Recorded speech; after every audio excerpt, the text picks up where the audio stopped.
Vamos a orar. Señor, te damos gracias en esta hora porque tú permites que estemos reunidos aquí para comenzar esta clase una vez más.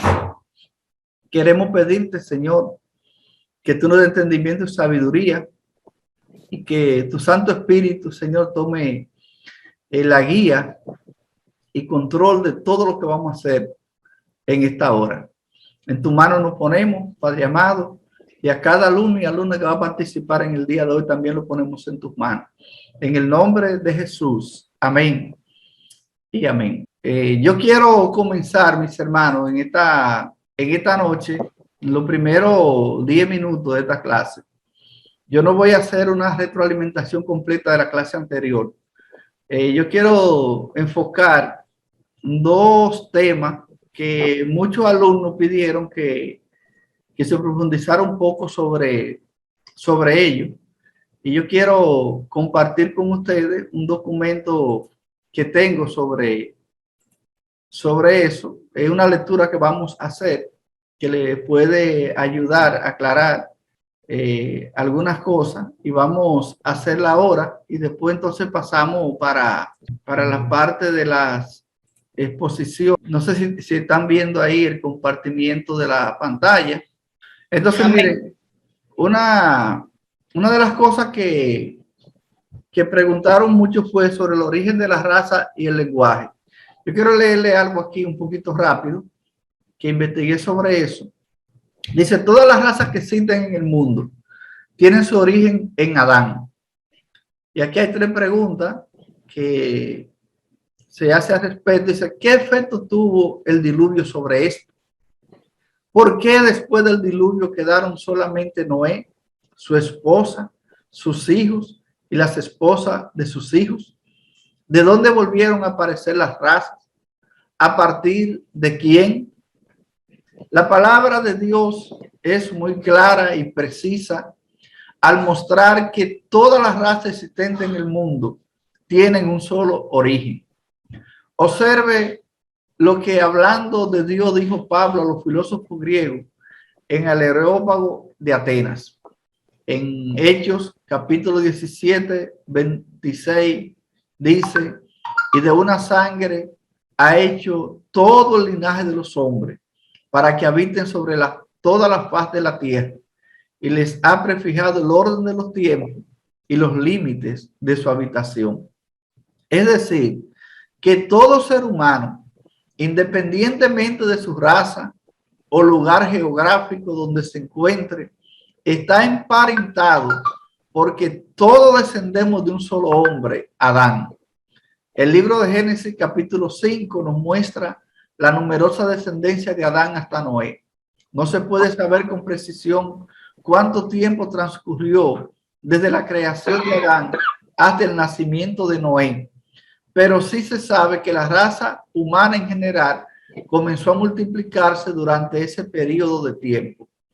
Génesis capítulo 6, verso 1, hace referencia a este hecho histórico y dice, aconteció que cuando comenzaron los hombres a multiplicarse sobre la faz de la tierra, lamentablemente los hombres cogieron un estilo de vida totalmente impío, por lo cual Dios les dio 120 años de plazo para que se arrepintieran. En caso contrario, serían exterminados por un diluvio. Génesis capítulo 6, verso 3 dice, y dijo Jehová, no contenderá mi espíritu con el hombre para siempre, porque ciertamente él es carne, más serán sus días 120 años. El ser humano, con la excepción de Noé, su esposa y sus tres hijos, con sus respectivas esposas, hizo caso omiso de la advertencia y pereció en el diluvio. Al final del diluvio, la tierra estaba poblada por 8 personas. Todas estas personas eran descendientes de Adán, por supuesto. Fue partiendo de estas 8 personas que la tierra comenzó a repoblarse. Esto fue en cumplimiento del mandato de Dios a Noé y su familia en Génesis 9:1, que dice, bendijo Dios a Noé y a sus hijos y les dijo, fructificad y multiplicaos y llenad la tierra. En Génesis capítulo 10 encontramos la descendencia de Noé hasta el momento que se produjo la confusión de las lenguas, en lo que se conoce como la Torre de Babel. Génesis 10:32 dice, estas son las familias de los hijos de Noé por su descendencia en sus naciones, y de esto se esparcieron las naciones de la tierra después del diluvio. Y dice aquí, que tenemos subrayado, la dispersión que se produjo fue el detonante para el surgimiento de las diferentes razas en el mundo. La dispersión, que en esencia fue una división de un grupo grande en muchos grupos pequeños, hizo que la reproducción se restringa a los miembros del grupo pequeño porque hablaban el mismo idioma. Esto a su vez hizo que la población resultante tuviera diferentes mezclas de genes, creando características físicas distintivas. Adán y Eva fueron creados perfectos y en sus genes llevaban toda la información genética para permitir que sus descendientes tengan todas las combinaciones posibles, de modo que produzcan las diferentes combinaciones de piel, cabello y color de ojos existentes en el mundo. La población actual desciende de Noé y su familia. Ellos, a su vez, de Adán y Eva. Después del diluvio, la cantidad de genes disponibles tal vez era levemente menor que la que tenía Adán y Eva, pero eso no representó ningún obstáculo para que a partir de ello se produzcan las diferentes razas en el mundo. Así que la dispersión de la Torre de Babel hizo que dentro de corto tiempo ciertas diferencias fijas o permanentes se vuelvan visibles en algunos de los grupos pequeños que después llegaron a llamarse razas separadas. Amén. Hay algo muy importante que tenemos subrayado aquí, mis hermanos y hermanas, que dice: Adán y Eva fueron creados perfectos y en sus genes llevaban toda la información genética para permitir que sus descendientes tengan todas las combinaciones posibles, de modo que produzcan las diferentes combinaciones de piel, cabello y color de ojos existentes en el mundo.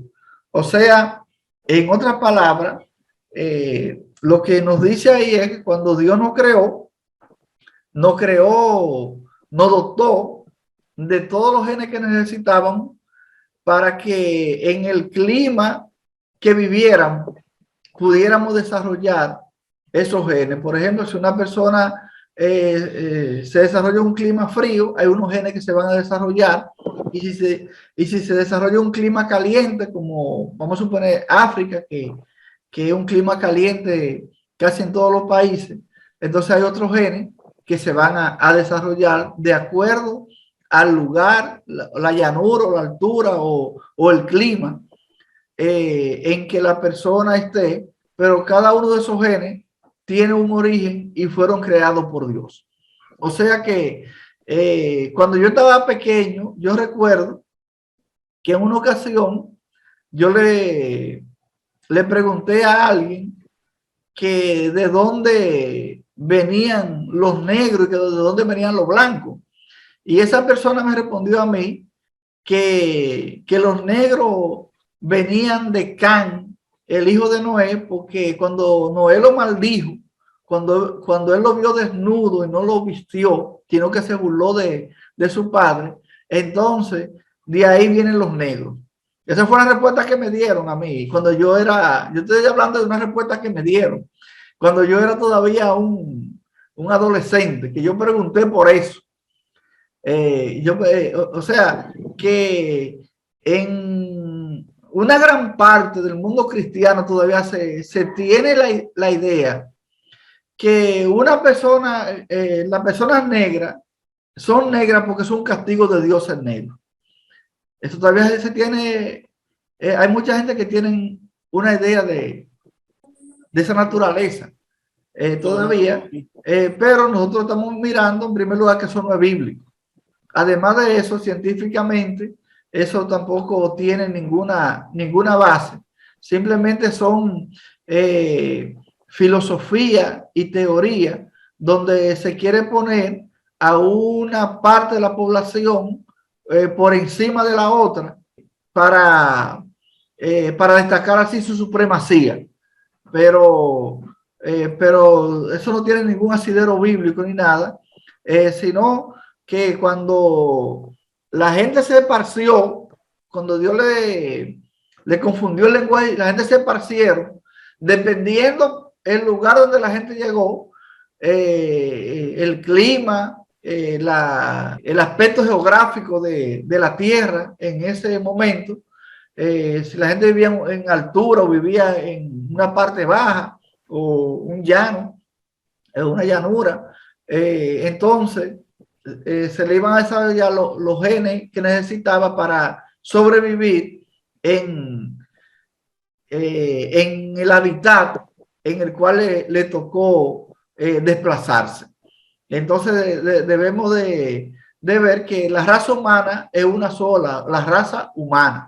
Lo único que por el lugar donde vivimos, cada quien tiene diferentes colores de piel, pero eso simplemente se desarrolló para protección, para protección de la persona.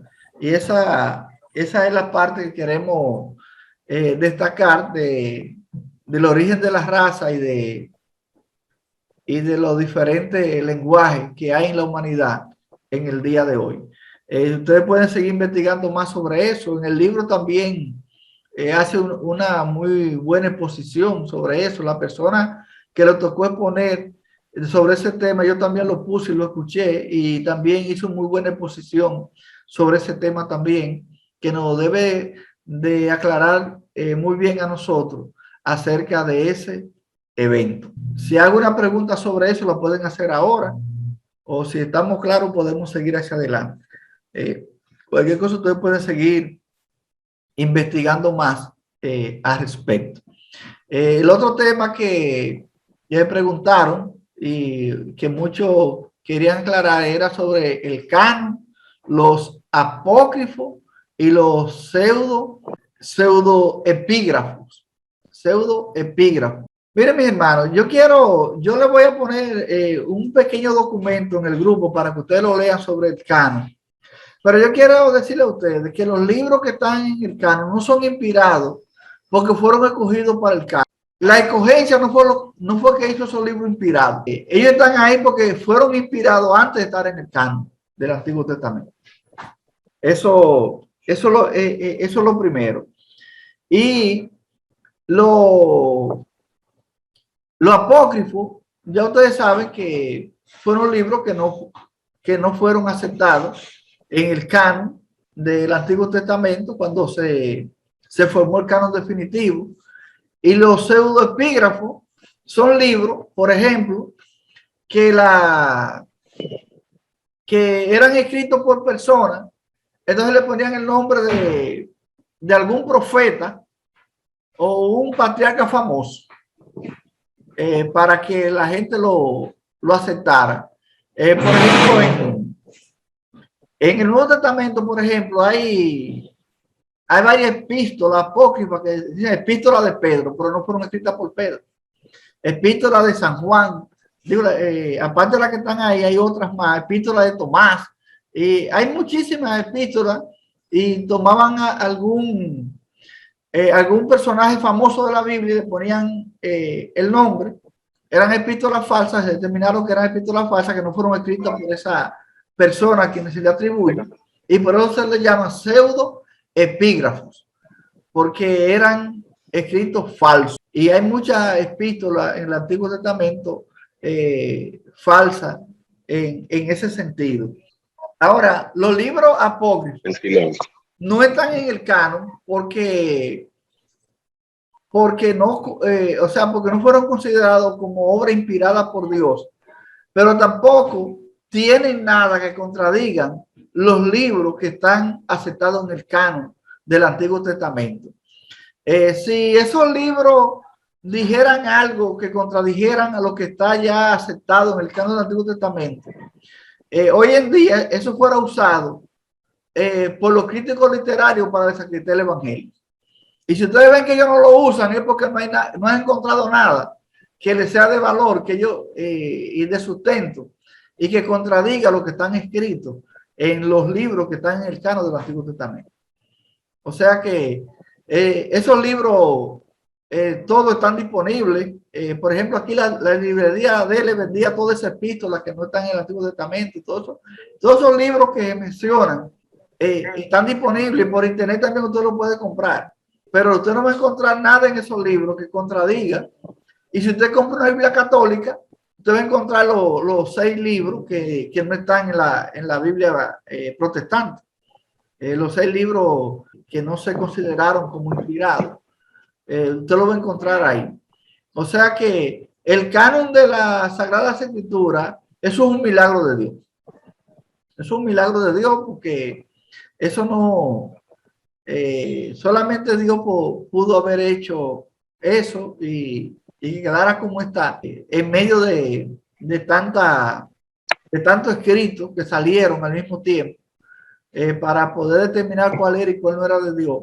Eso fue una obra del Espíritu Santo, y la mano de Dios intervino directamente. Hoy tenemos nuestra hermana Wendy. ¿Dónde está Wendy? Hermana Wendy, puede comenzar. Amén. Mi nombre es Wendy Estrella, de la Iglesia Metodista Libre de Indianápolis.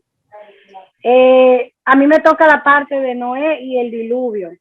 Según Génesis 6, como el profesor estaba explicando hace un momentito, comenzó la corrupción a llenar la tierra y los hijos de Caín y los hijos de Set, que eran los que estaban en ese momento, los hijos de Caín fueron llamados los hijos de los hombres y los hijos de Set, los hijos de Dios. Entonces dice la palabra, según Génesis 6, que los hijos de Dios tomaron mujeres de las hijas de los hombres. Y entonces comenzó a prosperar la maldad y comenzó a prosperar la corrupción en la tierra. Y en Génesis 5 dice que Jehová vio que la maldad era mucha.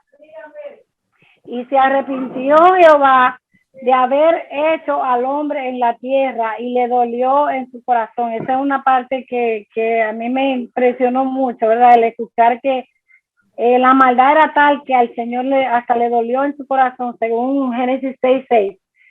Y dice que Noé halló gracia ante los ojos de Jehová, porque era un varón justo. Y se corrompió la tierra delante de Dios y estaba llena de violencia. Entonces el Señor decidió poner fin a todo ser, porque la tierra estaba llena de violencia a causa de ellos, y Él dijo que Él iba a destruir toda la tierra. Entonces Él le ordenó a Noé hacer un arca de madera de gofer. Según yo estuve investigando, esa madera no se especifica claramente cuál es ese tipo de madera, o sea, no aparece en ningún registro, pero se piensa que era madera de pino, madera de cedro, por alguna característica que el Señor da más adelante. Se dice que ahí en esa arca de madera podría entrar Noé y su familia y todos los que todo lo que vive, 2 de cada uno. Y es aquí que yo traigo un diluvio, según el 6:17, de aguas sobre la tierra, para destruir toda carne que haya en que haya espíritu de vida debajo del cielo. Todo lo que hay en la tierra morirá. Esas fueron las palabras.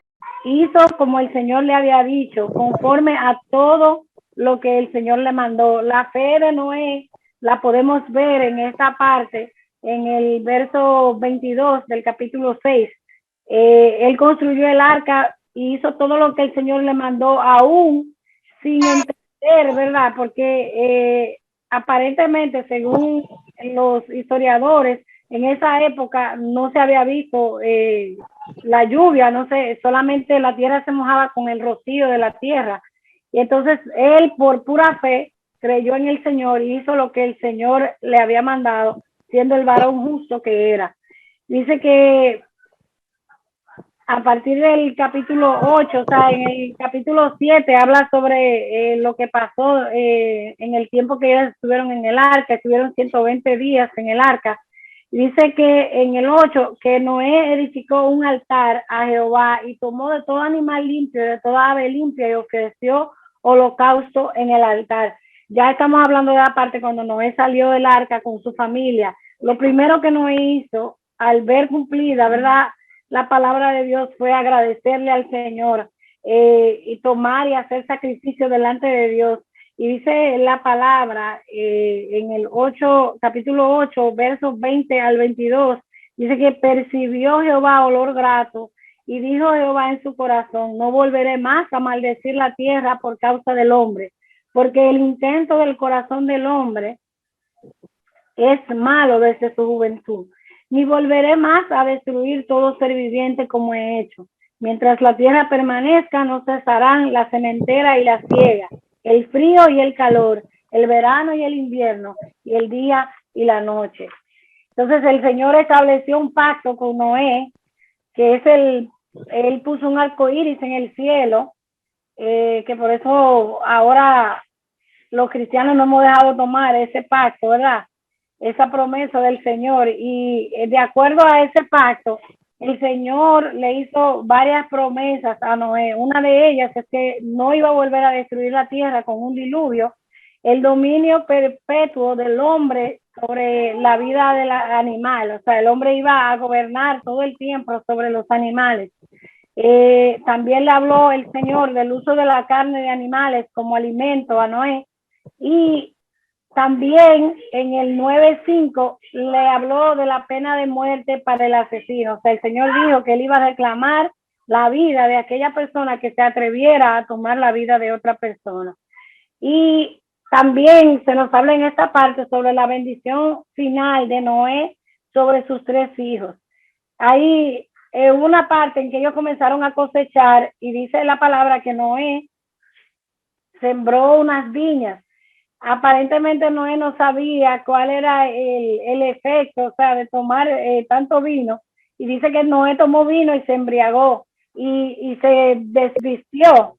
Y dice que su hijo Can entró y lo vio desnudo y fue a llamar a sus hermanos. Y sus hermanos voltearon su rostro y taparon a su padre. O sea, en ningún momento ellos vieron la desnudez de su padre, que era algo que no estaba permitido. Entonces dice que al final de sus días Noé bendijo a sus 3 hijos. A Sem, que era la esperanza hebrea, él recibió la mayor bendición. Él y su descendencia serían los antecesores de Cristo y mantendrían una relación especial con Jehová, el Redentor. Jafet sería engrandecido y llegaría a ser el progenitor de las grandes naciones, que serían las más adelantadas en gobierno, en ciencia y en arte. Y él habitaría en las tiendas de Sem cuando aceptara adorar al Señor Dios de Sem.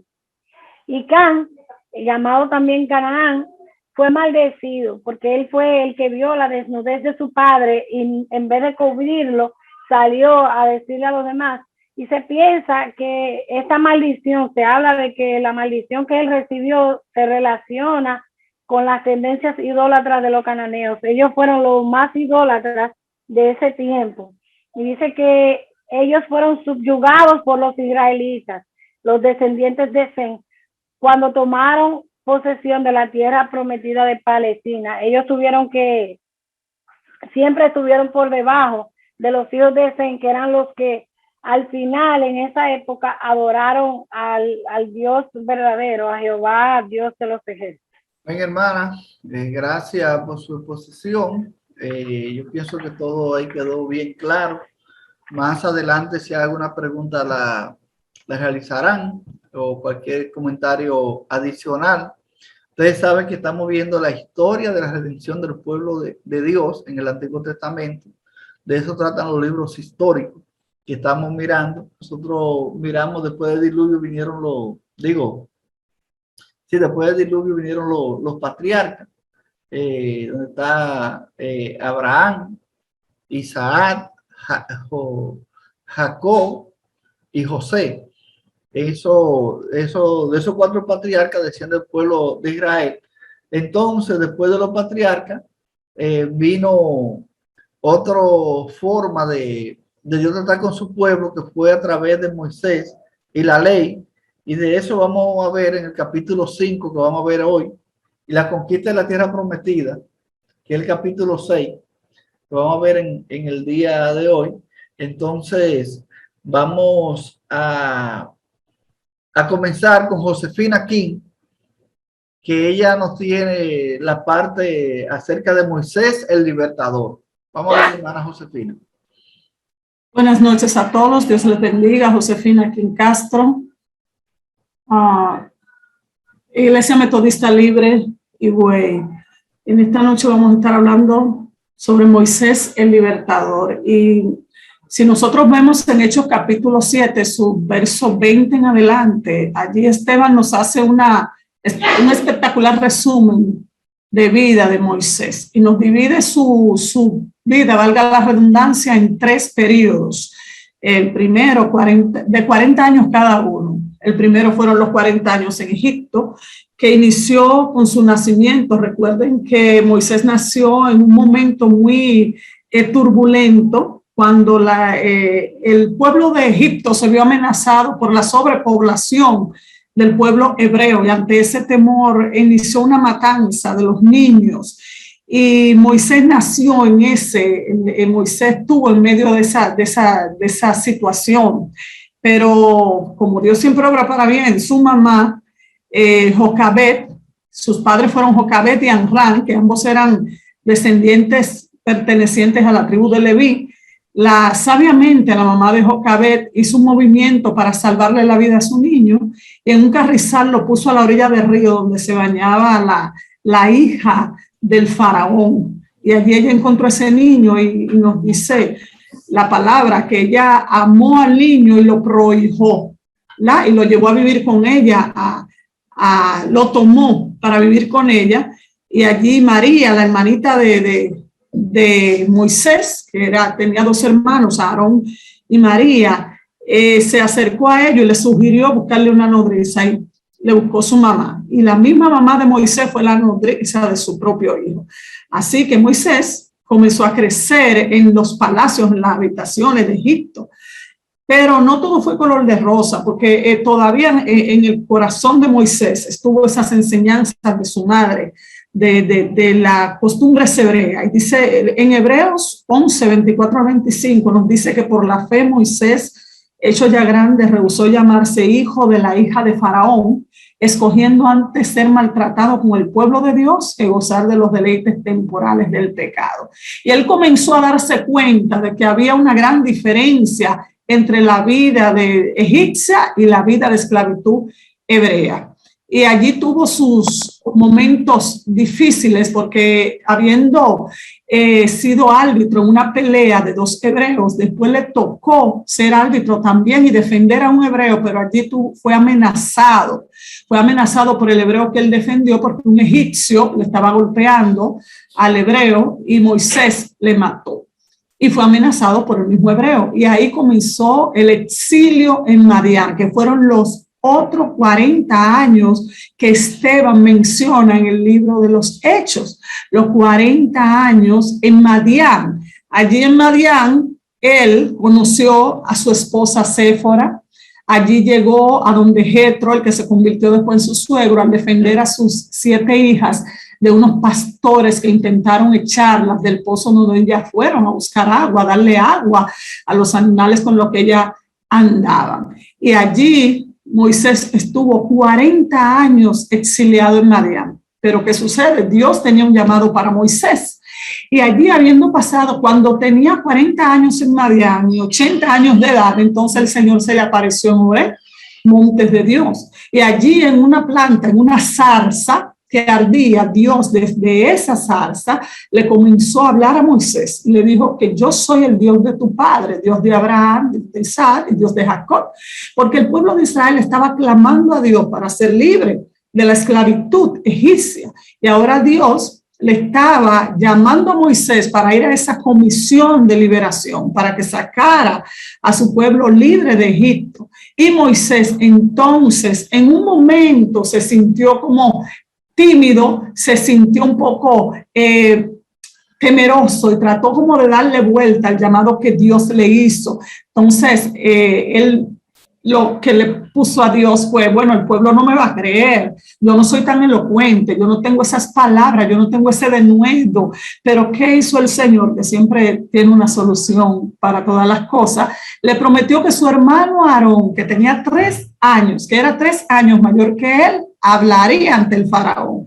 Y así entonces Moisés decidió retornar a Egipto, retornar allí, y en Egipto, para que el faraón dejara salir al pueblo, Moisés hizo 3 intentos para convencer al faraón para que dejara salir al pueblo. En el primer intento, no solo hubo un fracaso de Moisés, sino que causó que el faraón castigara más al pueblo, que el faraón, se ensañara más con el pueblo y lo pusiera a trabajar mucho más. Y entonces Moisés tuvo un segundo intento para que el faraón dejara libre al pueblo. Y ahí fue que el faraón, invitó a sus magos, a sus astrólogos, para que echaran sus bastones al suelo y se convirtieron en serpiente. Pero Moisés también arrojó su vara en tierra y se convirtió también en una culebra. Y los magos repitieron el prodigio, pero la vara de Aarón, nosotros sabemos, nos cuenta esta gran historia, que devoró la vara de ellos. Ese fue el segundo intento, pero en el tercer intento, entonces, su demanda también fue rechazada, porque el faraón estaba completamente, diríamos, terco, obstinado. Pero los prodigios que sucedieron a ese tercer intento y ante la negativa de faraón, entonces se sucedieron las 10 plagas que cayeron sobre todo Egipto. Las plagas cayeron sobre el rebelde faraón de Egipto y sobre todo, por su naturaleza específica, las plagas que humillaron a los dioses egipcios resultaron tremendas para este pueblo.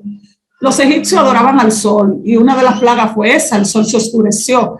Adoraban a los animales, al Nilo, se convirtieron sus aguas en sangre, se enorgullecían de ser ceremonialmente limpios y todas esas cosas. Y esas plagas vinieron sobre ellos.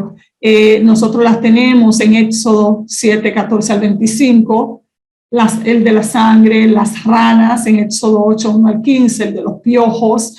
También fue señalada por plaga la segunda serie en Éxodo 9, 1 al 7, úlceras que le salió en la piel a los egipcios, granizo, langostas, tinieblas. Fue algo tremendo para el pueblo egipcio en aquel momento.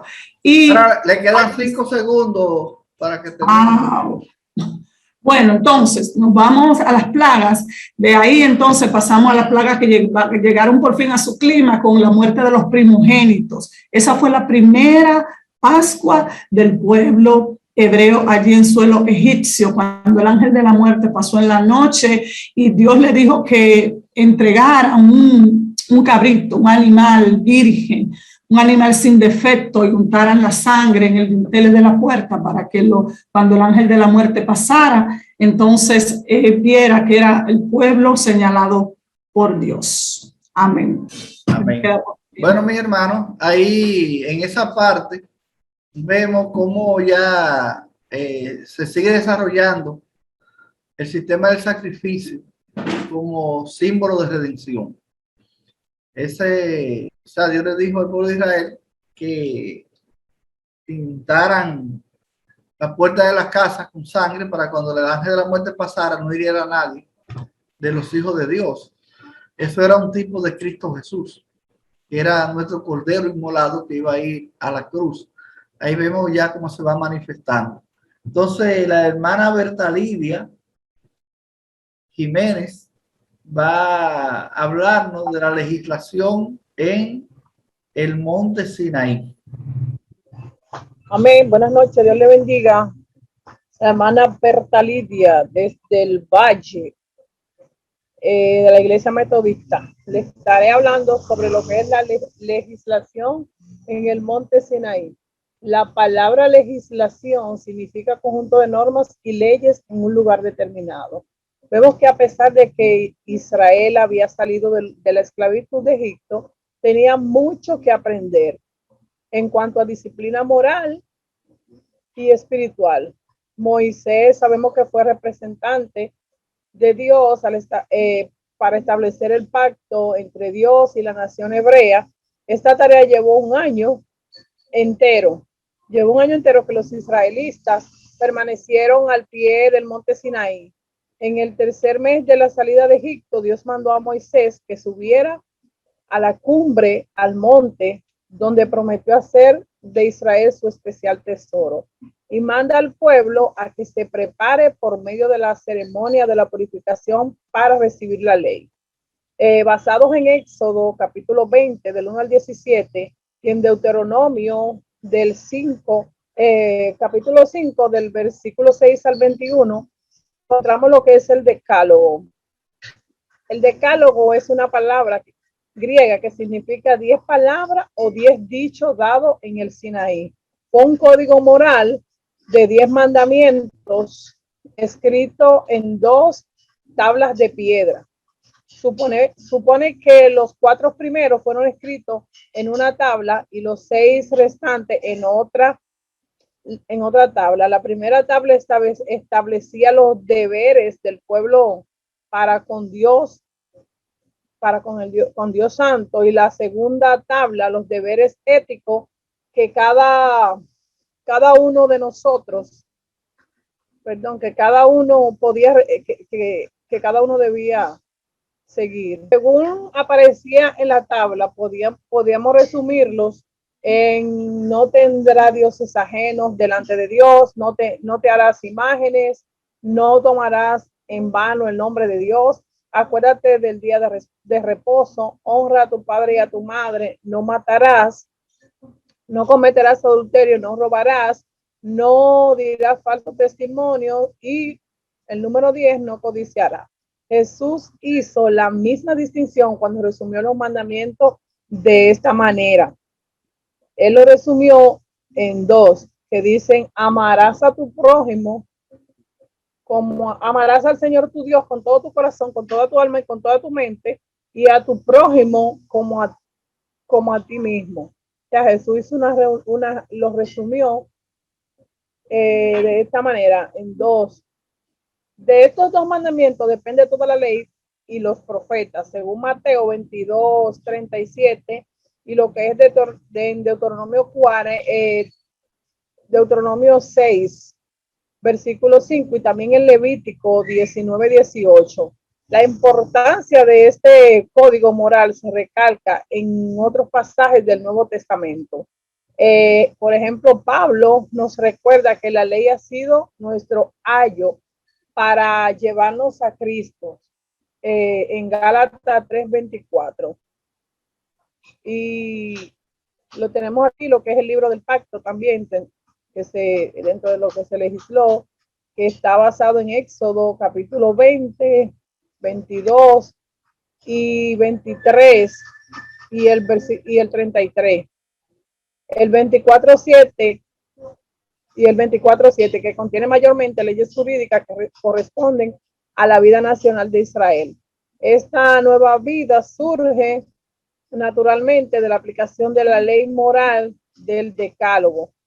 Primero que todo, Israel debe adorar en un altar que Dios mismo le designe para naturalizar la inclinación del pueblo hacia la idolatría. Segundo, el valor de la vida humana será reconocido en administración de justicia para todo por igual, incluyendo a los esclavos. Y hace referencia en cuanto a lo que es el código de Hammurabi, que en él pueden hallarse leyes similares, estas de carácter puramente civil y carecen de acentos religiosos. Estas son un poquito más diferentes, porque aquí sabemos que el código de Hammurabi es un conjunto de leyes muy diferente a lo que son las leyes establecidas en lo que es la Biblia, lo que es el decálogo de los 10 mandamientos, donde es más moral, como que más duro, y hace referencia por eso a este código. Es cuanto, pastor. Amén, mis hermanos. Nosotros vemos ahí que cuando Dios sacó a su pueblo para la tierra prometida, le dio un código de ley. Por eso el cristiano no puede andar como chivos sin ley. porque Dios es un Dios de orden. Y damos gracias al Señor porque nuestra iglesia metodista tiene su libro de disciplina bien definido y donde están todas las cosas que debemos de hacer. Y también tenemos como nuestra norma principal la Biblia, que es la palabra de Dios, que es nuestra norma principal de fe y conducta de cada uno de nosotros. Por lo tanto, si todos seguimos lo que dice la palabra de Dios, entonces nuestra vida van a ser organizadas y van a andar en orden. El cristiano está llamado a andar en orden y a someterse y respetar las autoridades que Dios ha puesto. El siguiente tema tiene que ver con el tabernáculo y su culto. Ese le toca a la hermana Ángela Díaz, pero yo no la veo que está conectada aquí hoy. Nuestra hermana Ángela Díaz, entonces vamos a ver ese tema más adelante. Y vamos entonces a pasar a la hermana Stephanie Castro, que tiene desde el Sinaí hasta el Jordán. Hermana Stephanie, ¿está por ahí? Buenas noches, que el Señor le bendiga. Mi nombre es Stephanie Castro. Entonces, hoy vamos a estar hablando sobre los viajes del pueblo de Dios desde Sinaí hasta el Jordán. Durante este viaje acontecieron algunos hechos de gran importancia y enseñanza bíblica para el pueblo de Israel. Estos viajes se encuentran en el libro de Números, el cual recibe ese nombre debido a los dos censos que se hicieron antes de salir del Sinaí y después de llegar al Jordán. Mayormente estos viajes por el pueblo de Israel se hicieron desde el monte Sinaí hasta los campos de Moab. En el capítulo 1 del libro de Números, vemos que el primer censo se realizó en el primer mes después de que se erigió el templo. En este censo se tomó a los hombres mayores de 20 años que fueran capaces de batallar, que fueran capaces de salir a la guerra, y dentro de ellos se encontraron 603.550 hombres. Este dato lo encontramos en el versículo 46 del primer capítulo del libro de Números. Otro acontecimiento que podemos encontrar durante este viaje es cuando se tomó a la tribu de Leví en lugar de los primogénitos que con anterioridad se tomaba de cada tribu. Otro hecho que podemos encontrar es en el segundo mes del segundo año de la salida del pueblo a Egipto. En esta salida, todo el campamento se puso en movimiento en dirección a la tierra prometida. Aquí fue cuando Moisés comenzó el viaje, entonó una canción de victoria. Esta canción la podemos encontrar en el Salmo 68. Otro de los acontecimientos fue que cuando caminaron durante 3 días, llegando al desierto de Parán, el pueblo se rebeló, provocando la ira del Señor y provocando que se consumiera en fuego uno de los extremos del campamento. Esto hizo que ese lugar se llamara incendio o tavera. Otro acontecimiento muy importante que muchos conocemos es cuando los hermanos de Moisés se llenaron de celos contra él por su liderazgo y por la decisión que él tomó de contraer matrimonio con una mujer que no era del pueblo de Dios. Como consecuencia, María recibió la enfermedad de lepra. Ahí vemos una vez más que la desobediencia tiene sus consecuencias. También vemos en el capítulo 13 del libro de Números, cuando fueron enviados los 12 espías, que al regreso de visitar la tierra prometida en Cádiz, 10 de ellos llegaron desanimados cuando solo se enfocaron en la capacidad, en la grandeza de los gigantes que estaban en esa tierra, mientras que hubieron 2 personas de esas 12 que fueron, que dijeron que Dios sería quien le ayudaría a conquistar ese país. Producto de esto, el pueblo de Israel tuvo que pasar 40 años en peregrinación y producto de esto fue el fracaso conocido en Cádiz. Dios decretó después de esto que todos los hombres mayores de 20 años morirían en el desierto antes de poder llegar a ver la tierra prometida, con excepción de 2 personas, José y Caleb. Los 10 espías murieron a consecuencia de plagas. Déjenme un segundo. Otro suceso importante fue la rebelión de Coré. Cuando Coré... hermana Stephanie, mire, si usted tiene que atender a la niña, atiéndala, no se preocupe, porque yo sé que eso es algo bien difícil. Y después le damos otra oportunidad para que usted termine, no se preocupe. Si usted tiene que atenderla, atiéndala. Ok, está bien. Sí, y después le damos la oportunidad de que termine. No se preocupe, hermana. Sabemos que es una emergencia. Mis hermanos, damos gracias al Señor en esta noche.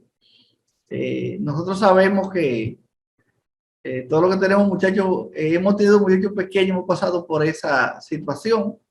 Entonces, hay que entender esa situación. Y vamos a continuar. Vamos a dejar a nuestra hermana Maggie, que ella nos va a hablar de los últimos mensajes de Moisés. Bien, como estaba diciendo el maestro, y primero buenas noches y Dios los bendiga, yo voy a estar hablando sobre los últimos mensajes de Moisés, Sí, y podemos ver que en el libro de Deuteronomio, o mejor conocido como el libro de la ley, este libro tiene su base fundamental en los 3 discursos que dio Moisés al pueblo de Israel cuando estaban acampando en Sitín, al este del río Jordán. Claro está que cuando se refiere al pueblo de Israel en ese momento no estaba hablando específicamente del pueblo que salió de Egipto, porque como ya sabemos, esas personas habían muerto, sino que se estaba dirigiendo a una nueva generación de jóvenes y de niños que eran los que iban a heredar la tierra prometida y que estos debían saber cómo Dios trataba con su pueblo y cómo ellos debían responder al trato que estaban recibiendo por Dios. Y podemos ver que en el primer discurso que se encuentra en el libro de Deuteronomio del capítulo 1 al 4, Moisés se enfoca principalmente en enseñarle o exhortarle al pueblo sobre la fidelidad de Dios. Cuando estos fueron guiados por Dios desde Oreb hasta Moab, e incluso cuando presentaron dificultades como la falta de fe de Cades, entre otras muchas cosas más, Moisés siguió subrayando el amor y la misericordia de Dios y aún así le seguía exhortando al pueblo que obedeciera a Dios. En el segundo discurso, que se encuentra en Deuteronomio del 5 al 26, Moisés se enfocó más en interpretar la ley moral, es decir, que Moisés repitió nuevamente la ley a este nuevo pueblo, por así decirlo, y empezó enseñándole sobre los mandamientos, el amar a Dios sobre todas las cosas y los demás que le siguen, y también les enseñó como algunas tradiciones y ritos, por así decirlo, que el pueblo debía seguir. Entre estas cosas se encuentra que los niños debían ser instruidos por la palabra desde el hogar y ellos debían manejar la ley, debían aprendérsela desde muy joven. Entre muchas otras cosas también que se le enseñaban, como el rechazo a lo que era la idolatría o la intolerancia a la idolatría. En el tercer discurso, que se encuentra en Deuteronomio del 27 al 30, Moisés se proyectó mucho más en el futuro, en las cosas que iban a pasar cuando ellos llegaran a la tierra de Canaán y lo que pasaría después que ellos estuvieran ahí. Allí también les enseñó qué cosas debían hacer cuando ellos llegaran. Entre la principal que recuerdo es que ellos debían subir al monte Ebal y allí como levantar un monumento donde debían grabar o tallar la ley, entre muchos otros ritos, o por así decirlo, en agradecimiento a Dios por la tierra que le había entregado. Para finalizar, podemos decir que el último mensaje que dio Moisés lo dio a sus 120 años. Moisés preparó y dejó como líder sucesor a Josué. También Moisés fue el encargado de terminar de escribir la ley. Se le atribuye el Salmo 90. Y lo último que se sabe de él fue que subió al monte Pisga, donde se le fue mostrada la tierra prometida, porque él no entró, y allí murió, aunque no se ha encontrado su sepulcro. Y lo último que se puede decir que se sabe de Moisés fue que se vio en la transfiguración junto a Jesús y Elías. Muchas gracias, hasta aquí mi exposición. Bueno, mis hermanos, miren, este capítulo que hemos visto es muy importante, Moisés y la ley. ¿Saben por qué? Porque el libro de Éxodo, Levítico y Número nos hablan acerca de cómo Dios a través de Moisés organizó el pueblo para que, para que ellos pudieran desarrollarse y pudieran cuidarse uno al otro. O sea, vemos que la filosofía que nos venden hoy, donde nos dicen que cada quien puede hacer la vida que quiera y como quiera, que cada quien debe vivir su vida sin importar a los demás, eso es un principio filosófico que no viene de Dios. Nosotros los cristianos creemos que debemos de vivir nuestra vida, pero también debemos de pensar en el bienestar del otro también. O sea, incluso el mandamiento que Jesús nos dio fue: ama a tu prójimo como a ti mismo. Ese es el mandamiento que tenemos cada uno de nosotros. Y también el apóstol Juan dice: el que ama a Dios debe también de amar ¿a quién? A su hermano. Entonces nosotros no debemos de dejarnos llevar de la filosofía mundana, de la filosofía que está en contra de Dios, que quiere hacernos creer que nosotros somos autoindependientes y que nosotros no tenemos nada que ver con lo que le pase al que está a nuestro lado. Que lo importante es que yo me sienta bien, que goce mi vida y que la disfrute, y que cada quien busque su forma de disfrutar su vida como pueda. Eso no es un principio divino. Nosotros estamos aquí, dice la Biblia en Efesios capítulo 2, el verso 10, dice la palabra de Dios que somos hechura de Dios, creados en Cristo Jesús para todas buenas obras, que Dios determinó de antemano para que anduviésemos en ellas. O sea que donde quiera que hay un hijo o una hija de Dios, debe de caracterizarse por un hombre o una mujer de bien. Y eso fue lo que Dios le transmitió al pueblo a través de Moisés. Los 10 mandamientos tienen que ver con eso, con cómo nosotros debemos de honrar a Dios y cómo debe ser la relación con nuestro prójimo. De eso hablan los 10 mandamientos. Entonces, nosotros debemos de saber que donde quiera que estamos y todo lo que hagamos debe ser para honrar a Dios y también para el bienestar de los que están a nuestro alrededor. Debemos de promover el bien. Así que Dios nos bendiga y Dios nos guarde. Y yo quiero, mis hermanos, que nosotros nos tomemos un receso de 5 minutos para que continuemos con las demás exposiciones que faltan en el día de hoy. Vamos a tomar unos 5 minutos y vaya, tome agua, lávese la cara o haga algo para que no nos cansemos en esta noche, sino que sigamos viendo a ver lo que Dios nos tiene en esta clase tan interesante de la historia de redención del pueblo. Entonces, mis hermanos, con la legislación dada por Moisés, Dios fue preparando al pueblo de Israel para la conquista de la tierra prometida. Primero lo fue preparando para eso y ahora vamos a tratar esa parte, la conquista de la tierra prometida. Vamos a ver cómo fue ese evento.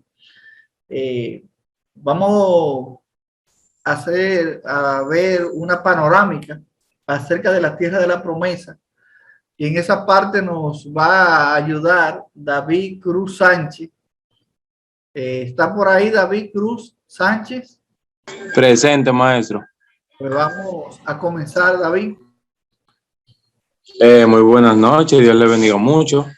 Mi nombre es David Cruz, ya como lo dijo el maestro, pertenezco a la Iglesia Central de San Pedro de Macorís. Mi pastora es Luz Esther, y estamos aquí.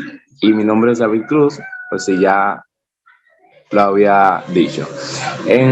Para iniciar, sobre el tema que me tocó es la tierra prometida. En Génesis 6:4 dice: también establecí mi pacto con ellos, de darle la tierra de Canaán, la tierra en que fueron forasteros y en la cual habitaron. La tierra de la promesa, para recargar un poco sobre este tema, la tierra de la promesa es el título que se le menciona al país o el pueblo escogido de Dios recibido como herencia. El nombre aplicado generalmente a esa tierra entre el Jordán y el Mediterráneo.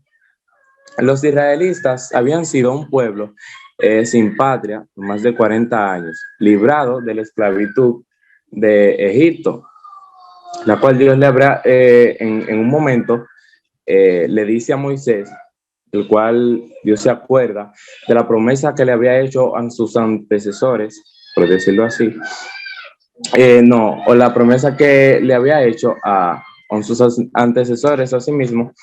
Dios se acordó de esa promesa y emprendió, después de decirle a Moisés, el cual fue a quien Dios tomó como líder de este viaje, que fue a Moisés. Dios le manda a que sacara el pueblo de Israel para que pudieran salir de la esclavitud en la cual se encontraban en Egipto, la cual este viaje duró 40 años. Pero en sí el pueblo no duró 40 años porque era el periodo que quizá determinaba que durara el viaje, sino por las malas cosas y los pecados que cometieron y las cosas malas que sucedieron. En Deuteronomio 9, del 9 a 11, dice, Deuteronomio 9, del 9 a 11, dice: cuando yo subí al monte para recibir las tablas de piedra, las tablas del pacto que Jehová hizo con vosotros, estuve entonces en el monte 40 días y 40 noches, sin comer pan y beber agua.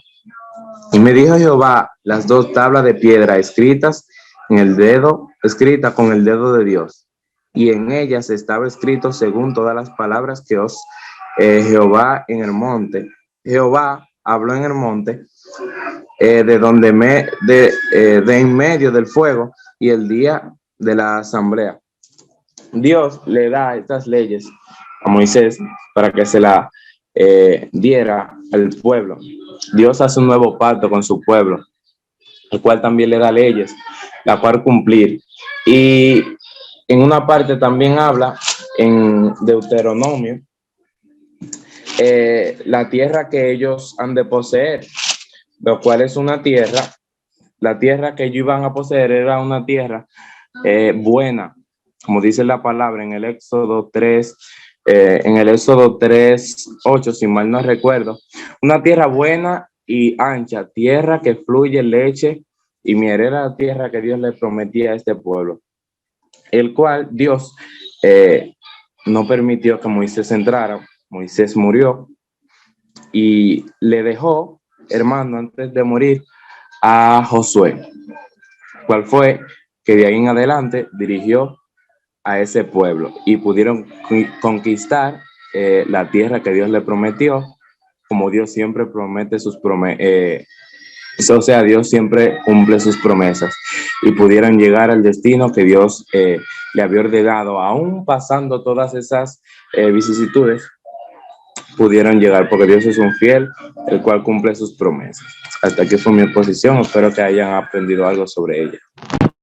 Entonces, vamos a ver ahora a quien le correspondió introducir a Israel en la tierra prometida, que fue a Josué, el sucesor de Moisés.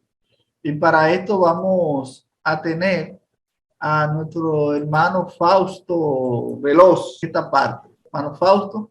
Excelente. Entonces, mi nombre es Fausto Veloz. Yo pertenezco a la Iglesia Metodista Libre en su presencia. Y en este momento estaré hablando con relación al sucesor de Moisés, que sabemos que fue Josué. Bien, la primera parte que quiero tocar en este punto es que después de la muerte de Moisés, Josué llegó a ser el líder de Israel. Él había sido, como diríamos nosotros hoy en día, él era el subalterno de Moisés. Entonces, luego de que Moisés muere y todo eso, entonces pasa a ser el principal el líder, sería como el coronel o el jefe de tropa, podríamos ponerlo de esa manera. Luego de eso podemos ver que Josué era hijo de Nun, pertenecía a la tribu de Efraín y su nombre original era Oseas. Eso es algo bien interesante, que a veces no sabemos esos pequeños detalles, no nos detenemos a investigar con relación a eso. Y esto lo podemos encontrar en Números 13, del 8 al 16. El significado de su nombre se significa ayudador. Este nombre se le cambió a Josué, se le cambió por el de Josué, que significa Jehová el ayudador. También podemos ver que durante ese periodo, precisamente antes de la muerte de Moisés, Dios habló a Josué y le dijo: esfuérzate y anímate, o esfuérzate y sé valiente, como lo podemos encontrar en Josué capítulo 1. Lo podemos encontrar como varias veces, nos dice Josué capítulo 1, mira que te mando, que te esfuerces, que seas valiente y todo eso. Pero aquí esa promesa también se le fue dada en Deuteronomio 31, capítulo 31, verso 23, que le dijo: esfuérzate y sé valiente, o esfuérzate y anímate, pues tú introducirás a los hijos de Israel en la tierra que yo juré, yo estaré contigo. Es decir, Jehová desde el principio le había dicho ya de la promesa que como él iba a ser el sucesor de Moisés, ya Jehová se le había revelado y todo eso. También podemos ver cómo él tuvo esta designación divina, tuvo su confirmación más tarde cuando Dios comisionó a Josué para reunir al pueblo y conducirlo pasando el Jordán. Esto lo podemos encontrar en Josué, el capítulo 1, del verso 2 al 9, que fue para entrar a la tierra prometida. En este momento, entonces, Josué, como muchos sabemos, ya conocemos un poco de la historia de Josué, Josué manda a los 2 espías para que visiten. El campamento estaba a 9 kilómetros aproximadamente del río, para que se informaran de los medios de acceso a la ciudad y la naturaleza de sus fortificaciones y cómo se sentían sus habitantes. Los espías no encontraron ninguna dificultad al entrar a la ciudad y hallar alojamiento en la casa de una mujer que como nos conocemos, que ya podemos encontrar, que se llama Rahab, que es la ramera. Entonces, caminando durante la noche, entonces, durante el día, los espías volvieron a Josué con este informe: Jehová ha entregado toda la tierra en nuestras manos, también a los moradores del país desmayan delante de nosotros. Eso lo podemos encontrar en Josué, el capítulo 2, 24. Este era el informe. Este informe era muy diferente al de los 12 espías que se le había dado anteriormente a Moisés. En aquel entonces los israelitas eran presos del pánico, pero ahora los cananeos lo que estaban llenos de terror. Entonces también podemos ver en este periodo, podemos encontrar en Josué capítulo 3, del 3 al 6, la entrada de Josué a Canaán, secuencia del campamento y batallas para tomar a la tierra prometida. También, herencia de la tierra prometida, esto lo encontramos del capítulo 13 al 21. Entonces, aquí en esta parte se establecieron los levitas, las tribus transjordánicas y las tribus del occidente. Y por último, a la edad de los 110 años, Josué reunió a los jefes de Israel para darle las exhortaciones finales. Esto lo podemos encontrar en Josué, el capítulo 23, del 1 al 16. Exhortó a Israel a obedecer al Señor, quien había peleado por ello y le había dado esa herencia. Al igual que Moisés les advirtió del peligro de formar alianza con los cananeos y rendir culto a sus dioses. Gracias. Vimos un recorrido ahí a grandes rasgos sobre Josué, el sucesor de Moisés. Saben que Josué fue que le correspondió liderar al pueblo de Israel para poseer la tierra prometida, la tierra de Canaán, ¿verdad? Y él fue también que le correspondió repartirla y hacer los asentamientos. Después del periodo de Josué, entonces viene otro periodo llamado el periodo de los jueces. Ahí comenzaron Israel a ser gobernado por jueces. Y vamos a ver que el hermano Enzo Alexander Van der Poel es que tiene esa parte del periodo de los jueces. Vamos a ver qué él no tiene sobre esa parte. Amén. Bendiciones, pueblo. Me llamo Enzo Celestino Van der Poel. Soy de la Iglesia Central de San Pedro.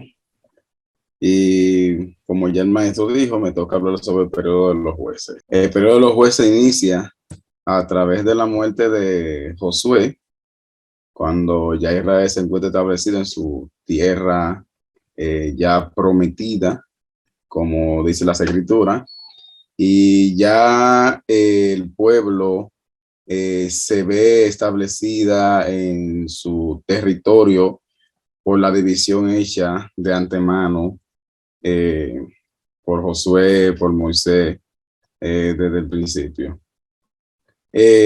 Luego de esto, vemos que en Josué capítulo 13 se establece, dice que quedan aún muchas tierras por poseer, donde Dios le habla a Josué diciéndole que aparte de ese territorio que ellos poseyeron, faltaban más por conquistar. Y una evidencia de eso es que los cananeos estaban alrededor del pueblo y esto hacía que influenciara en ellos su cultura, su forma de adoración y rito a sus dioses. Y esto provocó de que Israel tuviera una cercanía muy directa con su pueblo vecino, ya que hacían frontera por las carpas que se comenzaron a extender hacia afuera del territorio y comenzaron a llegar a tener contacto con esas naciones, con esas tribus cercanas que estaban a su alrededor. Luego de esto, dice que ellos comenzaron a fallar contra Dios y comenzaron a olvidarse de las promesas que Dios le hizo, del milagro que Dios hizo desde el principio cuando los sacó de Egipto, y comenzaron a desviarse del camino. Esto lo podemos encontrar en Jueces 17, del 6 en adelante, donde dice que la triste clave de este libro es por la caída que estos sufrieron cuando olvidaron los preceptos y olvidaron los estatutos del Señor.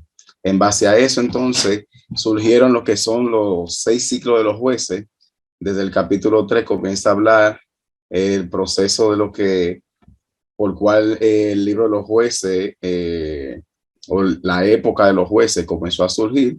Ya le decía que habían fallado, se habían olvidado de los preceptos del Señor, y entró esa era donde entonces se abrió un primer ciclo en el capítulo 3, versos 5 al 11, donde dice que Otoniel se levantó y fue elegido para ser el primer juez de Israel. Y fue que trajo como libertad y alivio al pueblo y enderezó los pasos del pueblo para que se reajustaran a los preceptos del Señor, y sacó a la nación enemiga que estaba usurpando y atemorizando el pueblo. Y dice que el Espíritu de Jehová vino sobre él y expulsó a todos los invasores que estaban en aquel lugar.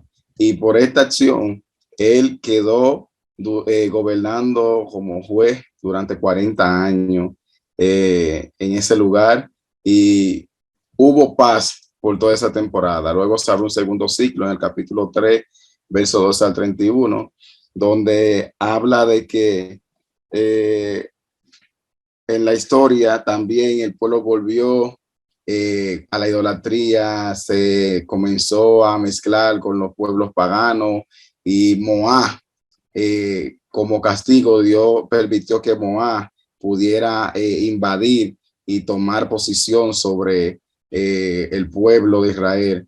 Y ahí se levantó entonces este muchacho llamado Ahod, que fue el segundo juez de ese tiempo. Y dice que también hubo un tercer juez que fue Sangar, que también peleó y echó a todos los invasores que estaban en la parte del sureste y aplastó a todos los enemigos solamente con una quijada de un buey.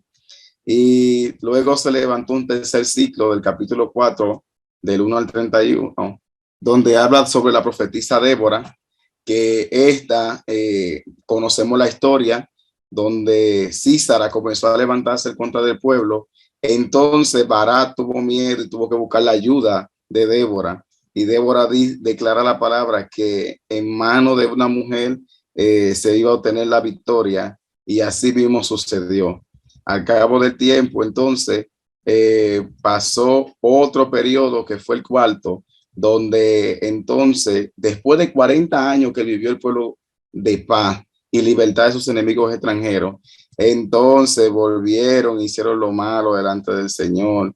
Y aquí entonces se levanta los vecinos, que son los cananeos, los sabuceos, toda esa gente, la familia Eteo, se levantaron en contra del pueblo y comenzaron a hacerle la guerra al pueblo. Y dice la palabra entonces que se levantó este joven a pelear por este pueblo, y fue Gedeón, elegido por Dios. Y todos conocemos la historia donde se creía que era insignificante, pero Dios a lo más insignificante levanta para hacer de él lo que él quiere hacer con su pueblo. Y Gedeón fue uno de los mejores ejemplos en cuanto a lo que cuenta la historia, que siempre estuvo dispuesto a hacer lo que el Señor le decía, aunque a pesar de que le ponía señales y cuantas cosas al Señor para confirmar, se dedicó a mantener al pueblo durante todo ese periodo, encaminándolo bajo la guianza y los principios del Señor. Luego se levanta un quinto periodo. 30 segundos le quedan, varón, así que aprovechalo. Bien, se levanta entonces el quinto juez y el sexto juez de Israel. Y luego entonces viene el tiempo de los ciclos, donde pasaron dos sucesos muy importantes, los dos sucesos muy importantes, donde se levanta un sacerdote y hace una estatua y provoca que el pueblo de Dan, la tribu de Dan, se establezca en la parte norte y comience a adorar a dioses falsos y deje los principios del Señor. Y en el segundo suceso, entonces pasa lo que matan a un benjamita, pueblos vecinos, y eso provoca entonces la matanza y la destrucción de casi todos los benjamitas de aquel lugar, que entonces tuvieron que tomar otras tribus para poder reproducirse, mantener entonces la existencia de lo que era su generación. Bueno, mis hermanos, esto es un tema bien interesante, el periodo de los jueces. Yo quiero presentarle el ciclo vicioso del periodo de los jueces. No sé si lo están viendo ahí en la pantalla. Si lo están viendo, gloria a Dios. El ciclo vicioso del libro de los jueces. Ustedes lo están mirando ahí. Miren, el periodo de los jueces se caracterizó por esas cuatro cosas. Primero, el pueblo caía en apostasía, o sea, el pueblo se apartaba de Dios. Cuando el pueblo se apartaba de Dios, entonces Dios permitía que uno de los enemigos vecinos lo invadiera y lo esclavizara, le llevara las cosechas. Y cuando el pueblo se veía hostigado por el enemigo, entonces clamaban a Dios. Cuando clamaban a Dios y se arrepentían y se humillaban, entonces Dios le enviaba un libertador. Durante ese libertador vivía, el pueblo se mantenía obediente a Dios, pero cuando ese libertador moría, entonces el pueblo volvía a apartarse de Dios y volvía nuevamente el ciclo. Y todo este ciclo que yo le estoy presentando ahí ahora mismo, ustedes lo están viendo en la pantalla, durante el periodo de los jueces, esa era la característica. Primero el pueblo caía en apostasía, o sea, se apartaba de Dios. Un enemigo lo invadía y lo esclavizaba y le quitaba toda la cosecha. Cuando el pueblo se veía hostigado por el enemigo, entonces clamaban a Dios y se humillaban. Y Dios entonces le enviaba un libertador. Cuando el libertador moría, el pueblo volvía nuevamente a lo mismo. Y por eso se caracterizó el periodo de los jueces.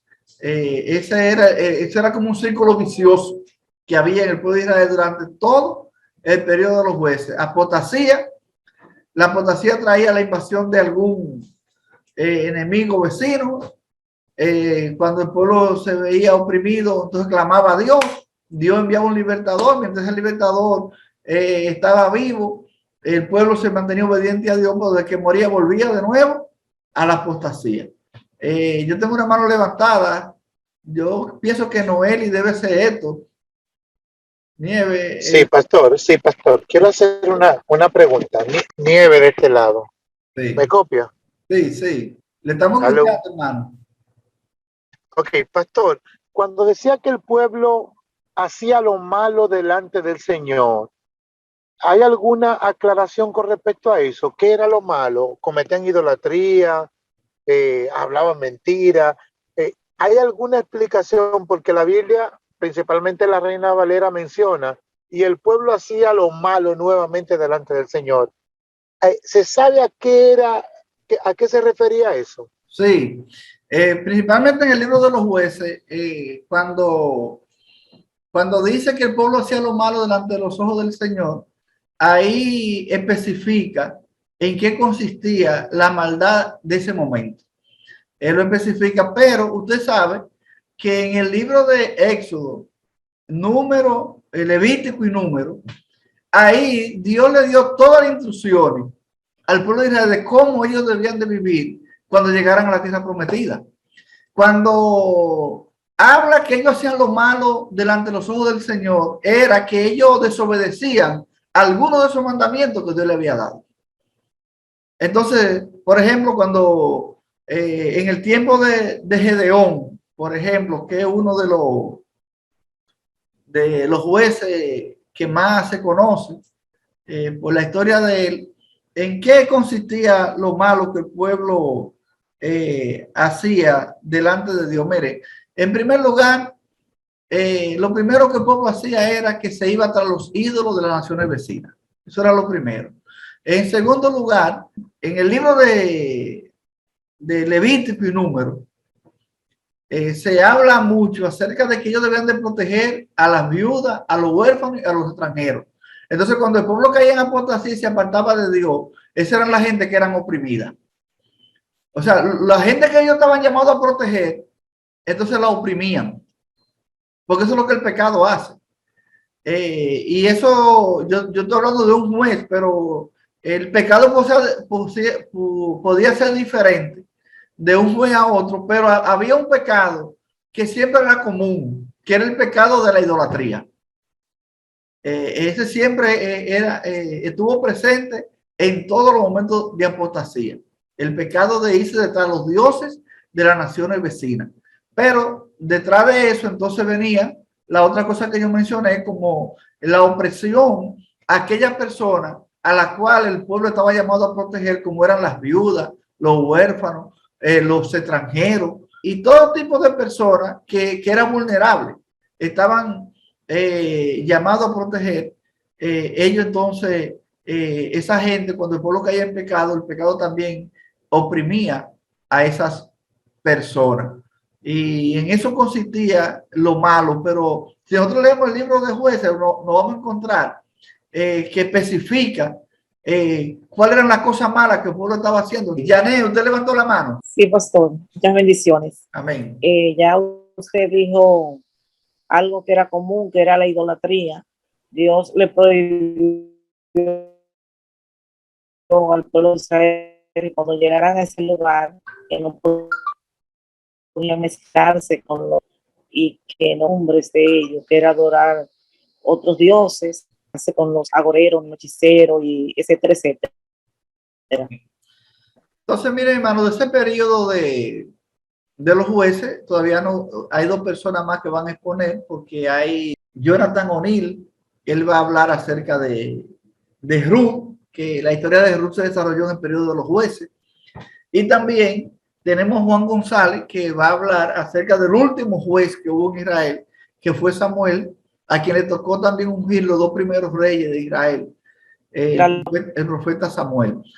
Vamos a dejar a Jonathan O'Neill que nos hable acerca de la historia de Ruth. Buenas noches, mi nombre es Jonathan O'Neill de los Santos, pertenezco a la Iglesia Metodista del Tabernáculo de San Pedro de Macorís, y vamos a ver lo que ocurre en la historia de Ruth, que ocurre realmente, como menciona el maestro Bolívar, dentro del periodo de los jueces. En este periodo, Elimelec y su familia están pasando por una travesía difícil, porque en Belén se encuentra un proceso de hambruna y tienen ellos que salir de la tierra de Belén de Judá para Moab. Entonces se van a los campos de Moab, Elimelec y su familia, Noemí, su hijo Kelión, su hijo Malón, y se van a esta tierra de Moab. Y estando allá en Moab, Malón se casa con Ruth y Kelión se casa con Orfa. Y un día, entre las vivencias de esta familia, ocurre la desgracia y mueren Elimelec y sus hijos Malón y Kelión. Más adelante vemos cómo Noemí entonces se aflige bastante y decide volver a su tierra, decide volver a Belén, y con ella a sus dos nueras. Mas en el camino, Noemí dice a sus nueras: vuélvanse a su tierra, busquen a alguien que pueda volver a casarse con ustedes. Ustedes todavía están jóvenes. Vuelvan a su tierra y hagan esto. Una de sus nueras, Orfa, le da un beso a Ruth y se despide, regresa, retorna a sus tierras, a sus dioses. Pero Ruth toma una decisión definitiva que marca un antes y un después en su historia. Ruth dice a Noemí en el verso 16, y cito, respondió Ruth: no te ruego que te dejes y me apartes de ti, porque donde quiera que tú fueres, iré yo, y donde quiera que tú vivieres, viviré. Tu pueblo será mi pueblo y tu Dios será mi Dios. Y esta decisión que toma Ruth cambia la historia de su vida. Llegando a Belén, está en el tiempo de la siega, en el tiempo de la cosecha. Y Ruth, antes de ver el proceso de la cosecha, Noemí a un grupo de personas que la ven regresar y le dicen, esta es Noemí porque su nombre significa dichosa. Ella le dice, no, ahora llámeme Mara porque realmente vivo en amargura porque la desgracia ha llegado a mi vida. Pero Ruth, con su suegra, le pide permiso para ir a recoger de lo que va quedando, de lo que dejan para aquellas personas que no tienen nada durante el tiempo de la cosecha. Y llega directamente a la tierra de un pariente de Noemí, de un pariente de su familia, de un pariente de Elimelech, de Boz. Y Ruth halla gracia delante de Boz. Y Ruth va y le comenta todo lo que pasa a Noemí y cómo este pariente le permite recoger espigas y también le permite cenar con él. Y cómo ella encuentra misericordia ante este pariente. Y su suegra le aconseja sabiamente que vaya a los pies de este pariente, porque Noemí sabía cuál era la costumbres. Y este pariente que tuvo misericordia de Ruth y de Noemí, entiende lo que en un momento pasa con Ruth, lo que Noemí le había aconsejado. Pero él dice, no puedo ser yo quien te pueda restaurar, sino el pariente más cercano, y no soy yo. Y se la presenta a ese pariente.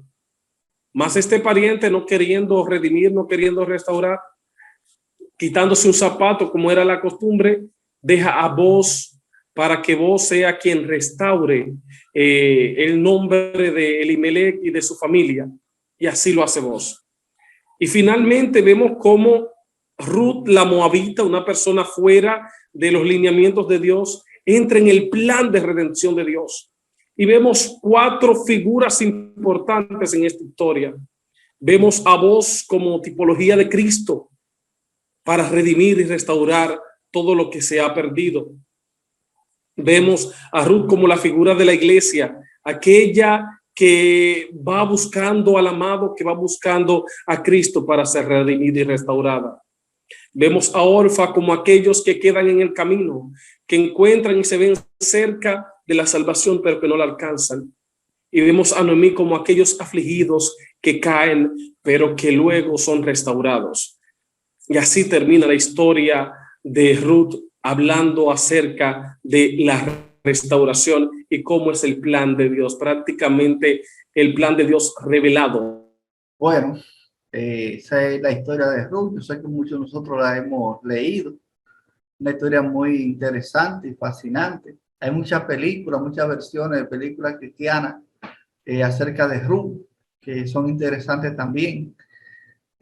Vamos a ver el último juez de Israel, Samuel, Juan González. Aquí estamos.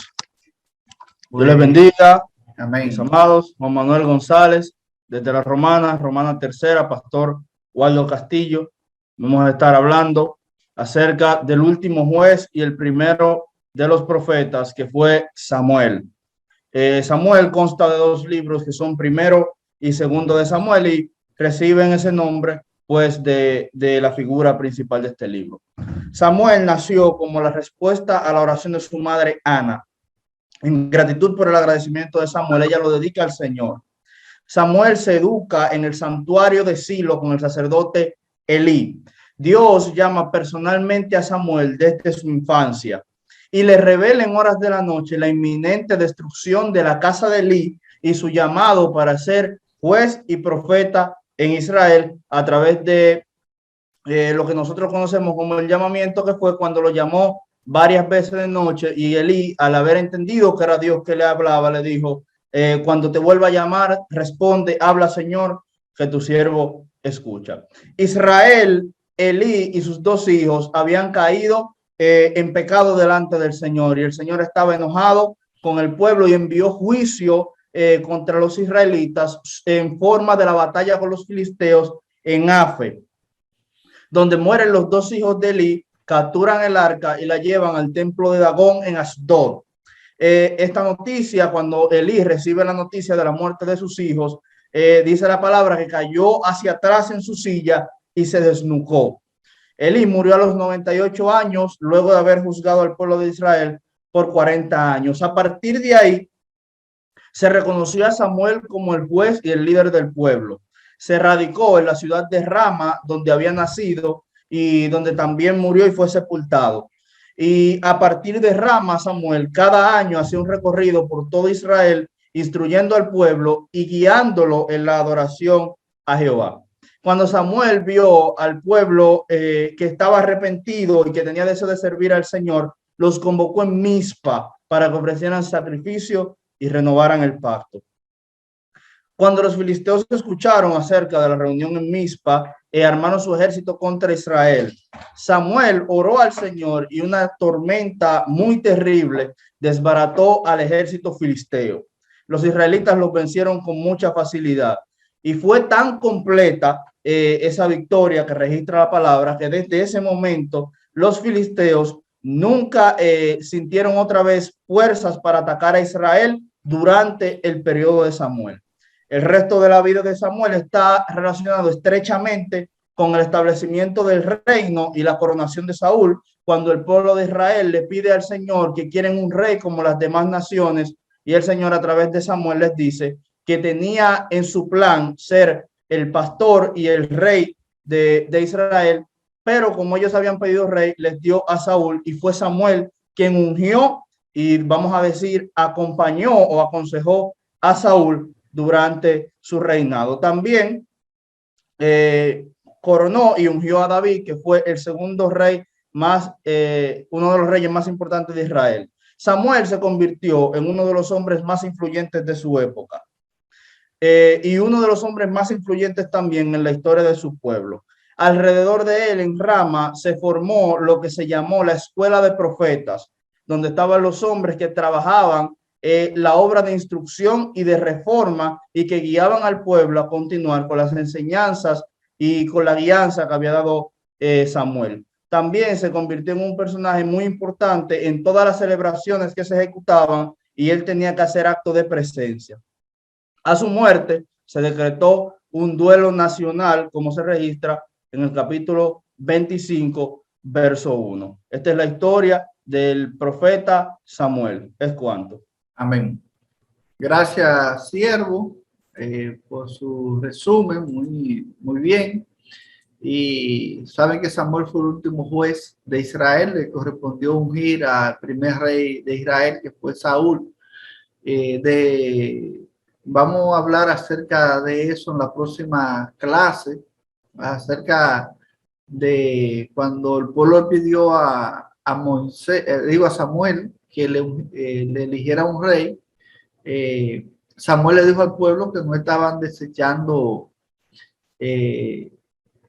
a él, sino que estaban desechando a Dios, y le dijo la consecuencia que le podía traer el tener un rey en el pueblo. Saúl fue el primer rey. La hermana Catherine Cheyenne Taylor le corresponde hablar de Saúl, pero ella no está conectada aquí hoy con nosotros. Al hermano Miguel Ángel de la Cruz le corresponde hablar de David, que fue el segundo rey. Ustedes saben que con Saúl y David se estableció el reino de Israel, porque fueron los dos primeros reyes que hubieron en Israel. Entonces vamos a dejar que Miguel Ángel de la Cruz nos hable acerca de David. Miguel Ángel, hermano Miguel Ángel, ¿me está escuchando? Sí, le escucho.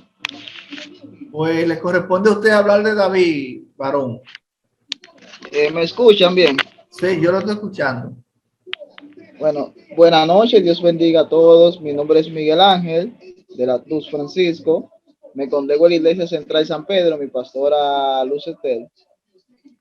Bueno, a mí me corresponde hablar sobre el segundo rey de Israel, que es David. Luego del fracaso que tuvo el rey Saúl como primer rey de Israel, Dios se había provisto de otro rey, el cual había sido David. Y entonces, como Samuel estaba llorando a Saúl, estaba afligido por causa de Saúl haber desobedecido a Dios, entonces Dios le dijo a Saúl, lo podemos ver en Samuel, en Primera de Samuel capítulo 16, cuando le dice, ¿por qué llora a Saúl cuando ya yo lo he desechado? Entonces le dice, levántate y llena tu cuerno de aceite y ve a Isaí de Belén, porque yo me he provisto de rey Entonces Samuel es enviado por Dios para ungir a David como el sucesor de Saúl. Entonces vemos que cuando en la historia, que cuando Samuel llega a casa de Isaí, empieza lo primero que ve a Eliab y a los otros hermanos de David, y luego que pasaron todo, que Samuel le pregunta al padre que si acaso todavía existe otro muchacho, otro hijo, y ahí él dice, ciertamente sí, falta otro, falta el que está en el campo cuidando las ovejas. Y entonces ahí Samuel se da cuenta que David era el elegido para ser el sucesor de Saúl. Pero una vez que David es ungido como rey, David no empieza su reinado inmediatamente, sino que David tiene que empezar un proceso que a pesar de a pesar de ser ungido, él todavía seguía cuidando ovejas hasta el momento que Saúl lo manda a buscar para que le tocase el arpa. En el momento cuando el criado de Saúl le mencionó a David como un varón de guerra, y luego de ahí conocemos la historia que David tocaba el arpa cuando venía ese tormento a Saúl, que era atormentado por un espíritu malo, y David tocaba el arpa. Llegó un momento en el cual Saúl se llenó de celo y de envidia cuando después de que David había matado al gigante, a Goliat, y el pueblo clamaba, Saúl mató a sus miles y David a sus 10,000. Entonces esto provocó que Saúl se llenase de cero y entonces quería matar al rey David, quería matar al ungido de Dios, el que iba a ser su sucesor, y vemos cómo David luego entonces inicia a huir para salvar su vida, y algo que David tuvo una oportunidad también para matar a Saúl y tratar de proclamarse como rey inmediatamente, pero él prefirió no hacerlo, y lo que dijo, líbrame Jehová de yo tocar a otro ungido. Entonces vemos cómo David pacientemente estaba esperando el momento en el cual Dios lo estableciese como rey. A pesar de él ya ser ungido, el saber que en un futuro iba a ser rey de Israel, David prefirió esperar el tiempo de Dios, y vemos que después que llegue el tiempo de Dios, cuando Saúl muere por causa de un suicidio, vemos cómo lo ungieron como rey. Pero antes de ungirlo como rey, también conocemos que él pasó por la cueva de Adulá, donde encontró los 300 valientes de David, y cuando él se ungido por rey de Israel, que los filisteos se dan cuenta, entonces los filisteos tratan de atacar a David, y también llegó en un momento que no lo señalé, que David hasta se hizo pasar por loco para tratar de salvar su vida cuando estaba en medio de los filisteos, el pueblo enemigo. Entonces cuando David es ungido como rey, que empieza, los filisteos se levantan contra ellos, vemos como Dios le concedió la victoria para derrotar a los filisteos, derrotar a los pueblos que eran enemigos de Dios, y vemos como David en su reinado tuvo éxito porque siempre confió plenamente en Dios.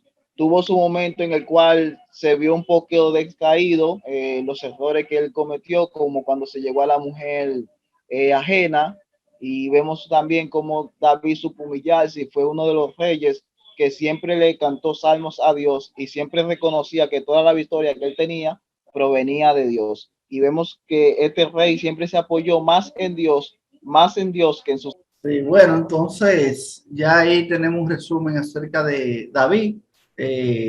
Sabe que después de los jueces, entonces viene el establecimiento del reino.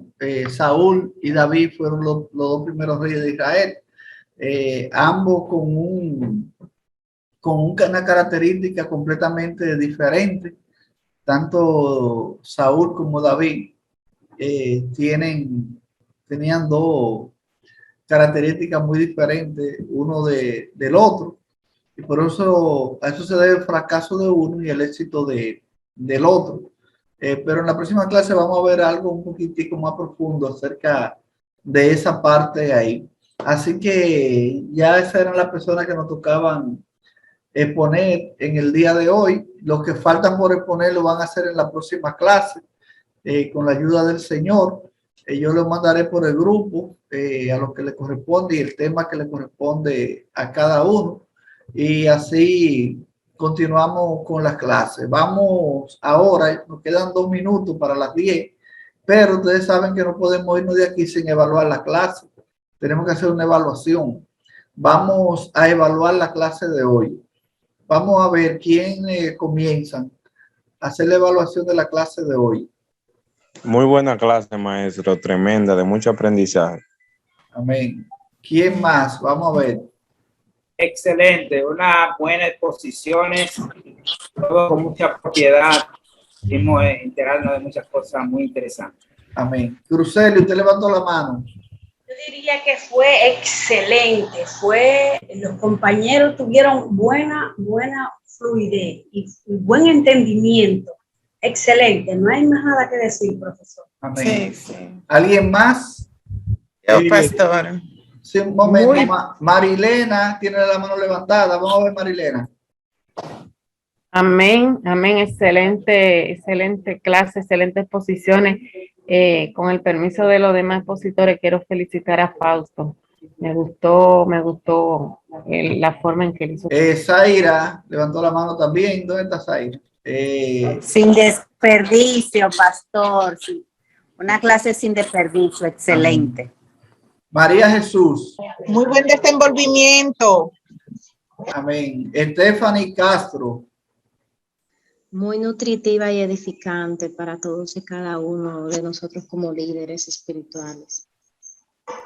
La hermana Francia dice muy puntual y buena.